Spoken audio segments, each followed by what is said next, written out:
So obviously the graphic, the big thing that we're going to talk about, college football playoff. I don't want to get there just yet because you being an athletic trainer, I don't love when injuries happen in sports.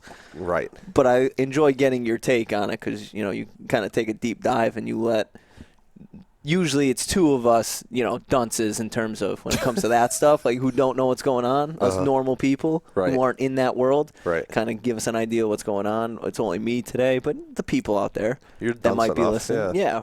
And, Runkel will know. Runkel will give you a great report card on this one because you're going to go deep dive on. Well, easy on the deep dive. Maybe. I mean, yeah, all right. More than I can do. It's not that of an exciting injury. It's not. Go ahead. But, all right, so Paige Bueckers, the reigning. Bueckers. Bueckers? Is that how you say right? it? I don't know. Bueckers. Make it a chew poll. Yeah. Bueckers or Bueckers Bueckers? or Bueckers. Team Buecker or Team Becker?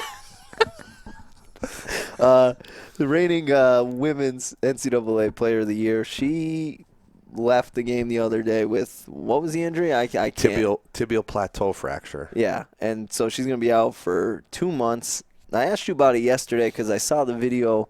On TikTok of her. Said she just went. She dropped down to get by the girl who's defending her, and then she just came up and couldn't put weight on her leg. Mm-hmm. So. Yeah, I didn't watch the clip. I didn't see the injury just until you'd mentioned it right before we started recording here.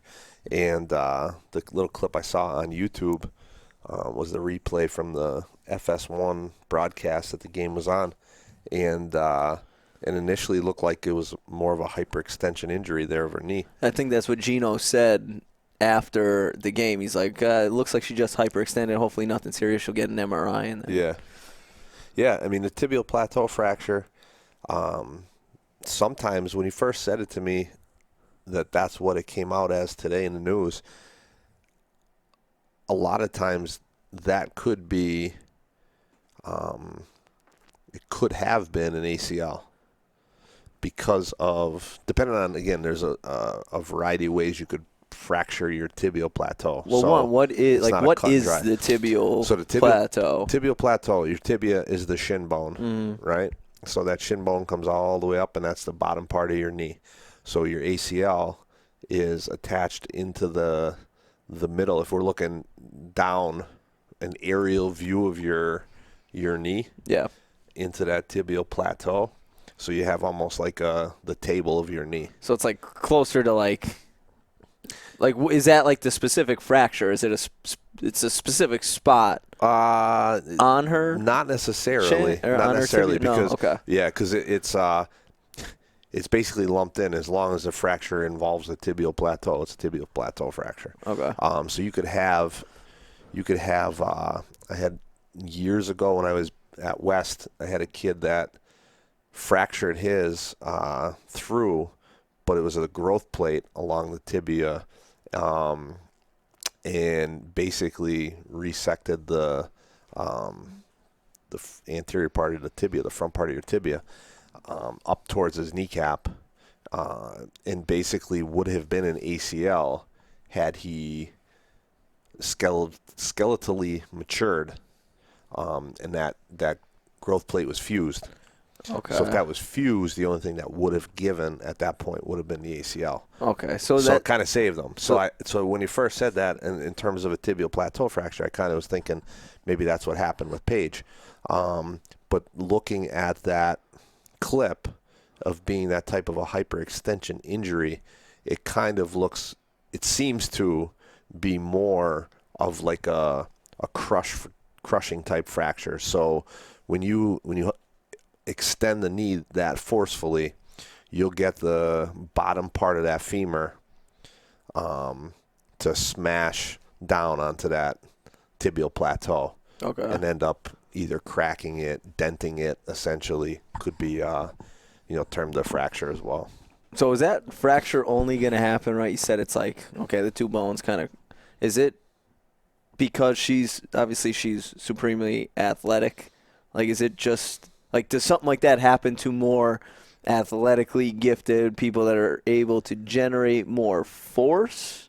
No. So someone as ungifted athletically as you could do that. Yeah. You could have done that a year ago. Sub 540. 40. Yeah, but listen. And what was my vert on the vert tech? Yeah, okay. So Listen, I don't want to hear that. Tie. What was that, in tie- 8 weeks? in the 30s? Is it pretty much Yeah, time for I think now this is where the physically gifted and athletic part kicks in. It's realistic she'd come back in 6, if not even maybe a little earlier. Yeah. She'll heal up a lot quicker than you or I. Yeah. Like her, Russell Wilson coming back from his thumb thing half the time. Adrian Peterson winning the MVP after tearing his ACL 6 months prior. Yep. God, medical mysteries right there. Now, from the standpoint of that's the part of what I do that I enjoy most is that's the black and white answer of it. But there's obviously that gray area that you're working in terms of at what point of the season are they at? Yeah. Where that six, let's say the 6-week mark is. Do you rush her? Yeah, it's like do you kind of hold off a little bit? What kind of conditioning is she going to be able to do with I'm sure she's going to be in the pool. I'm sure, Gino being one of the best college basketball coaches of all time, he's, his mind's national championship. So how do I peak her for the tournament? Whereas another less experienced coach would be like, all right, I need her back. I need her for the league. Yeah, I need her. Yeah, we're trying to win the Patriot League title here. I need her back. Gino's like, I'm trying to win my 27th. You know what league they're in, right? You have no idea. Oh, UConn. No, I'm just saying. I'm not saying the coach of UConn. Yes, they are in the. Actually, no, it's not. They're still in the Big East, right? No. Nope. I think they're in the American Athletic Conference. There's not a. Is there a big? There's not a Big East, right? There the is. Big East. No, there is. I There's thought a the Big American. East, but it's very small.